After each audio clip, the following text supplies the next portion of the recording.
And we are live, We even with are. that little bit of conversation. By the way, if you just tuned into that, that was about the gift that Ian added into the shout out we did on Facebook. Yeah, that's exactly it. Check it out. Mr. Bean shoving away person and shaking their hand. So the topic today is dealing with uncomfortable feelings or emotions. I can't remember what I wrote now. Yeah, either one. So I think they're interchangeable. I think so. At least I don't have a different definition for either, so I guess I'm going to lump them together. So I'm good with that. okay, cool. And if you need to define something better for me, Lee, just let me know. So I wanted to cover this because I caught myself when you asked, what are we going to talk about this week? And while I was thinking about what that could be, I really noticed that I was struggling with some fears and insecurities around how I'm going to make it money-wise with what things are going on lately. It just seems like there's this mounting debt and impending bills and just a kind of like a wondering, how's it going to work out? And that fear can be really stifling and kind of keep you stuck. And what I noticed was I had an urge to do something. Like I feel like I need to do something to not feel the feelings. Okay, yeah. So to try and not, and that's really to change the uncomfortableness of it, isn't it? Avoid the uncomfortableness of it.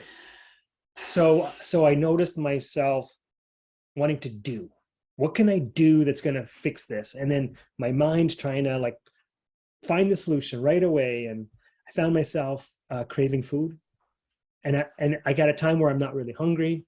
So then I'm noticing myself eating a couple of things. I'm like, I'm not hungry. Why am I eating?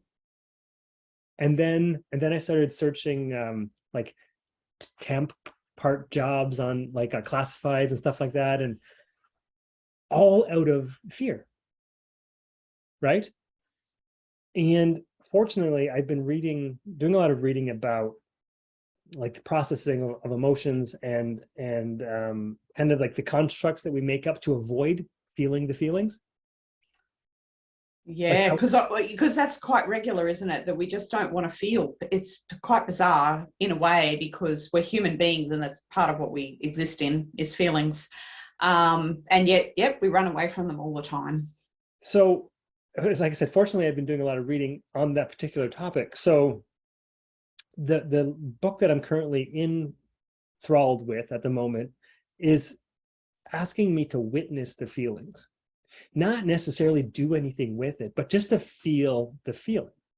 So as uncomfortable as it is to not know what to do and to feel the fear and the insecurities around money, I tried to sit with it as long as I could, while still going to the cupboard and going through the classified ads and going, and okay, I see that again. It's all there. Just you're trying to avoid it, so let's not avoid it right now. Let's just try to feel that. And there was a little bit of dissipation of that fear. Oh, while you were acknowledging it. While I was, it's almost like you pull back and you're like able to, at least from a movie standpoint, go, yeah, you are feeling that right now. Okay. You don't have to do anything with it right now. Just feel it. But it was so uncomfortable. Mm. So I wanted to bring it up to you so that I could kind of get your take on the avoidance of those things. And maybe if you have strategies or ways that you can feel the feelings so that you can release them and not store them and shove them down into your body. Yeah. Okay. Yeah. And it was interesting because when you posed this topic, I had an interesting take on it because I was thinking about how sometimes I create often some uncomfortable feelings with others. I did it on the weekend with my sister. For some reason, my mere existence can create uncomfortable feelings with her. Okay.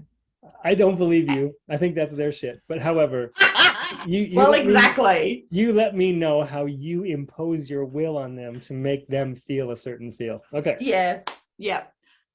And so then I'm uncomfortable, which is my actual point, right? Is that it feels like that was what was felt uncomfortable. I was being me, and then I was getting this feedback to say that they were uncomfortable. So now I'm uncomfortable because now I don't know what to do with their uncomfortableness, because I was just existing. I literally was sitting in the car. We were driving back home, and I could tell how uncomfortable she was with her own feelings because she was blurting them out. And I was like, wow, I just like, okay, I'll just sit here. And all this uncomfortableness was happening around me.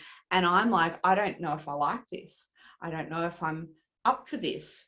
Is this the role that I wanted to play? And I'm questioning everything. And so when you suggested the uncomfortable feelings, my immediate thought went to, wow, whenever I'm uncomfortable, I question it.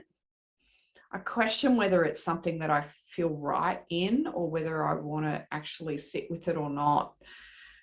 So interesting that you chose to sit with it and still sit, like by sitting with it, you could stand back and observe it. I do that by asking whether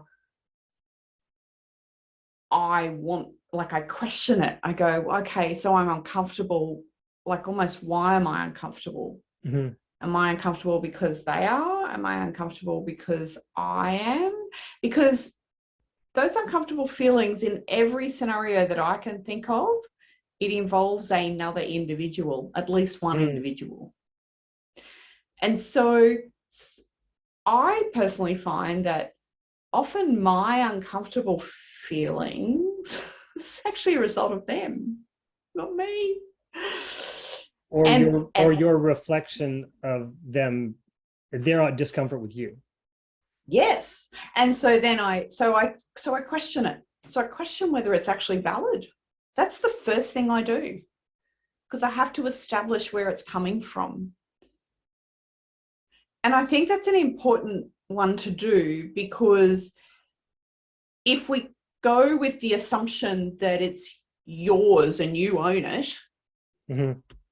which is interestingly what you picked up on straight away when I started that story, right?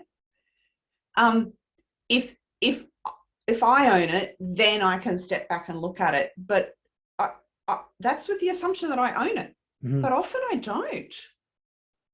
Often it is as a result of someone else feeling hurt, someone else feeling insecure, someone else going, I don't want this anymore, almost a sense of rejection. Am I getting, is it a sense of, did I do something wrong? Is that kind of what I hear? Yeah, that's often where I go. And I think that's a bit individual for me. I don't know that everybody defaults to that. I do think it's a bit personal for me. Okay. You don't have to disclose anything you don't want to. This is Facebook. No. It's fine. I'm completely open with this stuff. I think that I'm not certain that everybody always goes, oh, what did I do wrong? But I do see it a bit commonly. But I kind of don't want to say, oh, yes, that's what everybody thinks. It's just what I tend to default to. And then I have to question that and go, was it something I did wrong? Was it something that I could have done differently? And when I do that, I automatically change the energy of the uncomfortable, because I immediately move it into moving forward. What is it that I could do differently? And then that starts to change my uncomfortable feeling. Right, because you're now taking some sort of responsibility and moving yourself, doing an actionable step of some sort that is in service of, I don't know, a more peaceful scenario that serves everybody a little bit better. Yeah, and your default to take action is also great, except that did the eating when you weren't hungry serve you really well? No. So take. No, but that's why the whole, kind of the movie version of this is like, Ian's not hungry. He's eating. Why are you eating? What's going on, dude? Ian is now fear scrolling through classified ads to see, okay, what temp job could he pick up? Like, that is not productive. It's coming from a fear place, and then you are putting yourself in a position that's not ideal. Where that situation that created that, or it could be a bunch of situations that create that fear. What if you applied that idea of, well, what can I do moving forward that would then be much more productive? Now, the food one may not help. The looking in ads, maybe not for temp jobs. I don't know that that's going to be super productive for you, but it could be looking at what else is possible to bring in dollars if that's what the base of the issue is around. For me, on the weekend, it was around what relationship definition do I want to have with my siblings? And is that the role that I choose to have, that I'm going to sit in the car and be the one that gets offloaded to constantly? Or am I wanting a different boundary or a different definition of my role in that relationship? And I think that uncomfortable feelings, we want to ditch them, but they're actually really valuable. They're where our lessons sit. I agree with you. I guess what I'm kind of learning to do is to be able to process and feel the emotion fully so that it doesn't get stored. So like, let's say anger or resentment or insecurities, like that usually comes from something that's happened in the past that we're trying to avoid to our utmost not to happen again. Right. So if you can actually feel it, let it, release it, and then from that kind of calmer, more peaceful, more of a witness standpoint, you're going to get better ideas. You're going to have access to more information. Yeah. And I think releasing emotion is simply in the acknowledging of it. I think there is, in my experience, the power of acknowledgement is massive, and it's underrated. Like we don't realize how powerful that can be. Simply acknowledgement. Because then you're not avoiding it anymore. You've acknowledged the elephant in the room. There it is. Sorry, I just saw the elephant. I just wanted to.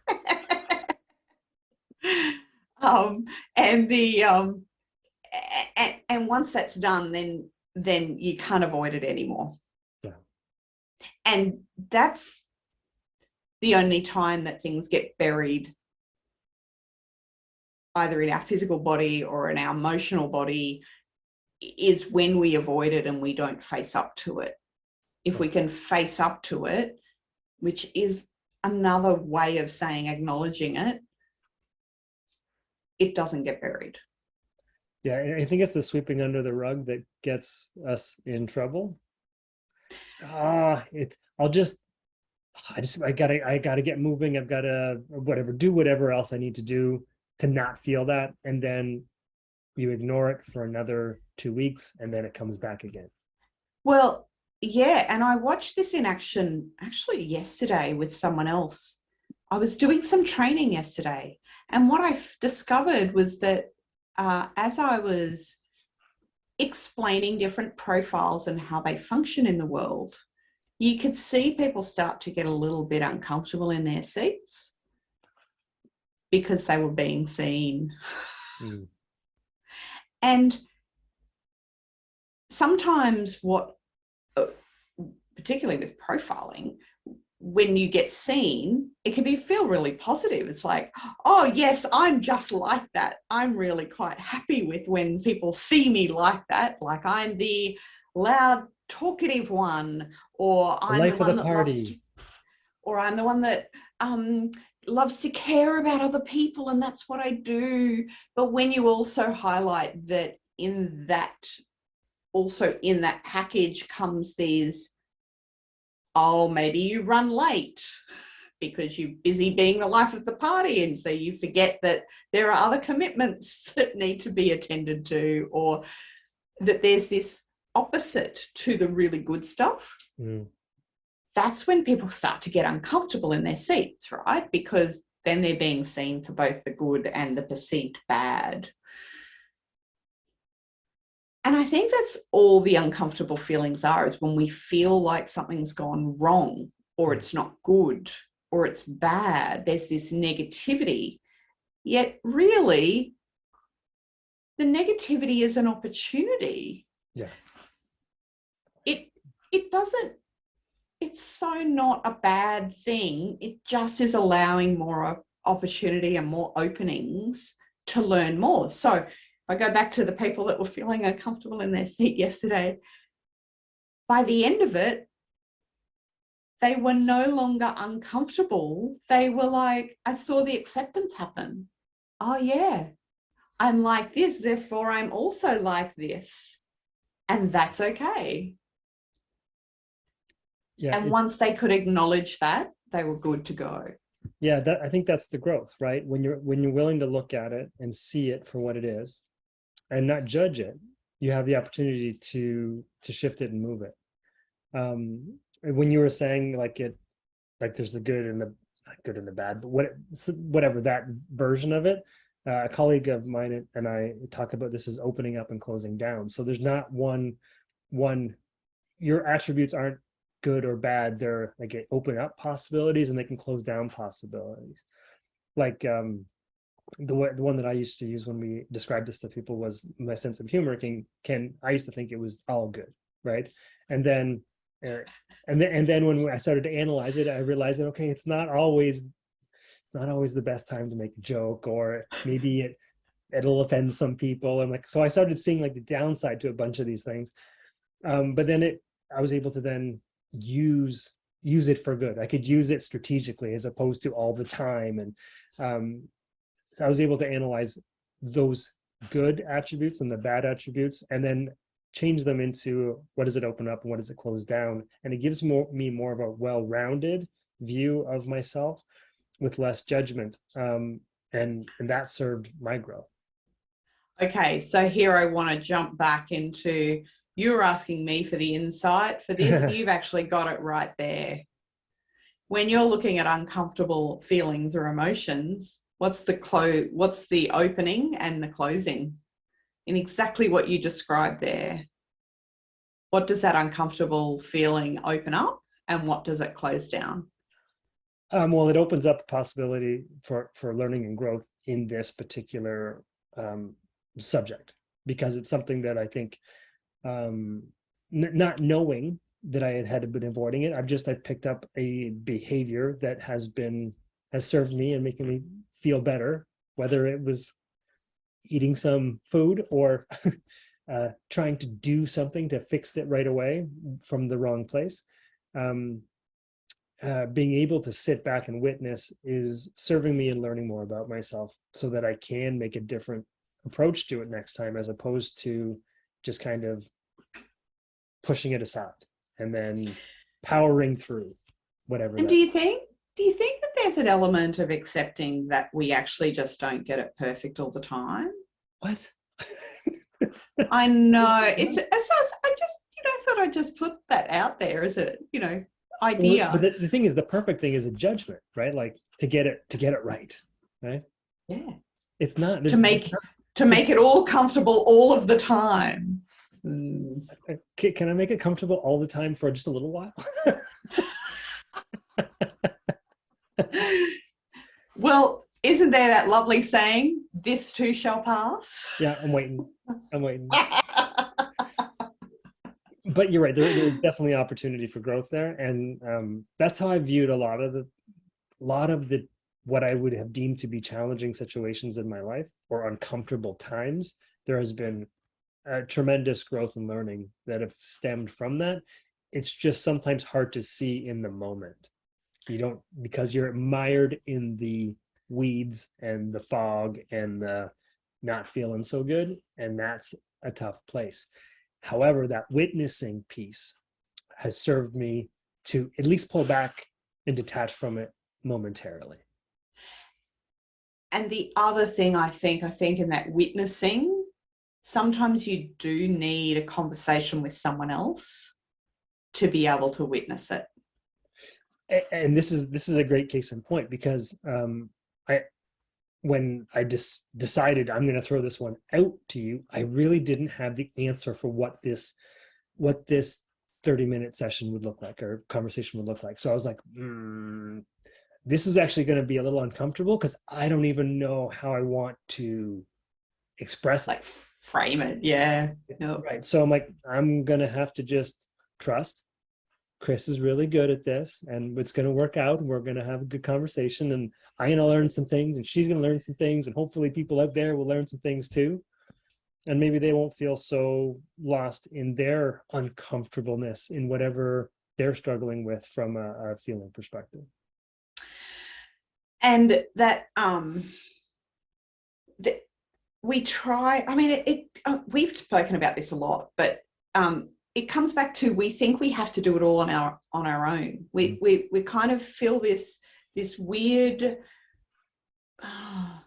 deal that says, oh no, I've got to solve this on my own. I've got to deal with my own thoughts that are running around in my head like crazy, and try to make sense of them without anybody else's assistance. It's just a load of crap. We just need people in our world that can actually hear what we need to say without putting the judgment on it, so that we can find where that fits and what we might do differently. And I think that's really important, but it's choosing the right people to share that with. Because if I share that with my golf buddies, they're going to come from the fear perspective, just go get a job.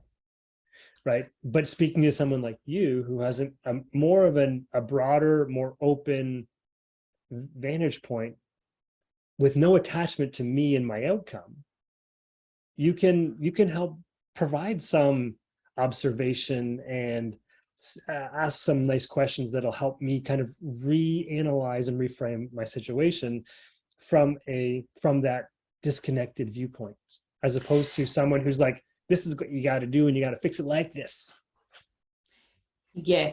And allowing you to find the answer for yourself, rather than others just telling you what you need to do. Yeah.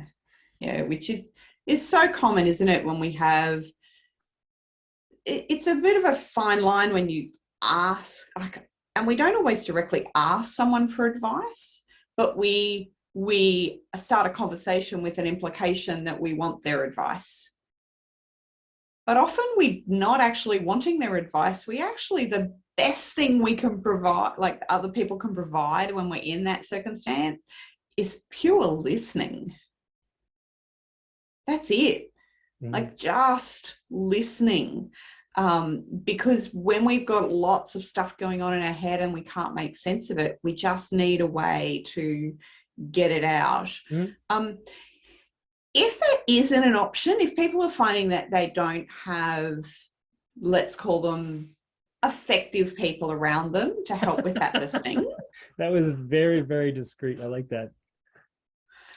Journaling can really help. Anything to get the craziness or the thing out of your head onto paper, because what that piece of paper does then, and it gives you a reflection. It gives you the distance from what it is is rattling around in your head. And it doesn't have to be long journaling.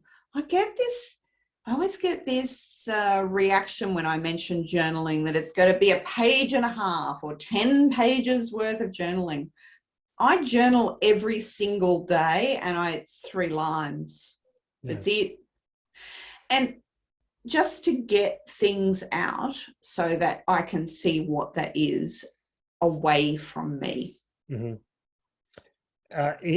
dovetailing with that, like as I'm reading these books, what I'll do is I'll open up an email, So as I hit a passage that makes sense to me or resonates, that I feel like even though they're talking about a different subject or different examples, I'll then insert my own example into that. How does this affect me, and what am I learning about myself in this situation through this learning? So it's making a practical application of what's in the book, but to my circumstance. So it's kind of, because I'm not a journaler on a regular basis. It's kind of sporadic. It was probably part of my problem here. However, in doing this, it's kind of like focused journaling as I'm going through the book. Yes, because it gives you so it's a really good way to have a purpose of reading books that give you that information, because then you can look at it not because you have to learn everything that's in the book. You can actually read that passage and go, oh, how does that apply to me? Right. And it gives you an ability to reflect.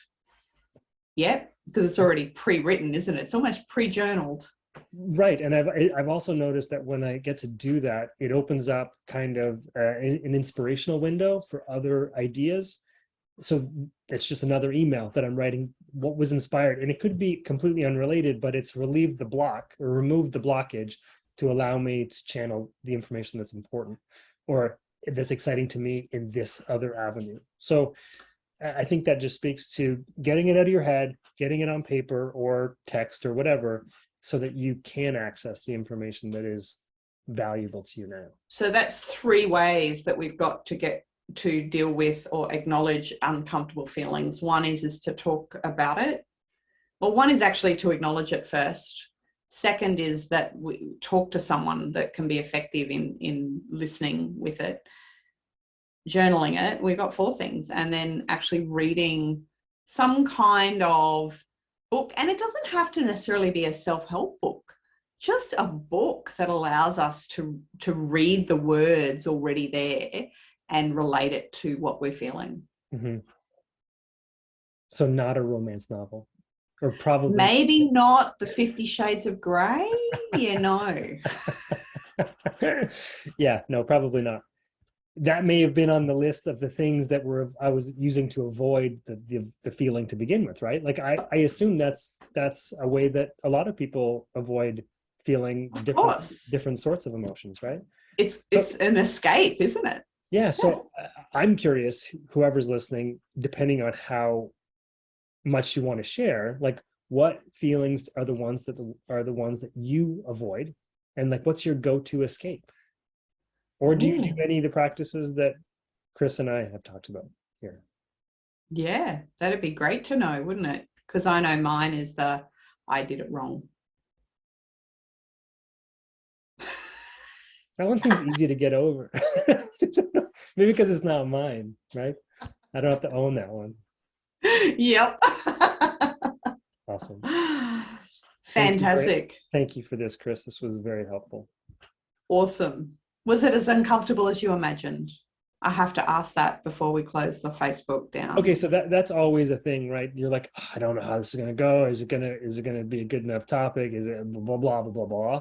That stuff is always there, but no. But when you reflect something back and ask a question about it that I haven't thought about very much, there is a twinge of that's uncomfortable. I don't know what I want to share, how I want to share it, that kind of stuff. But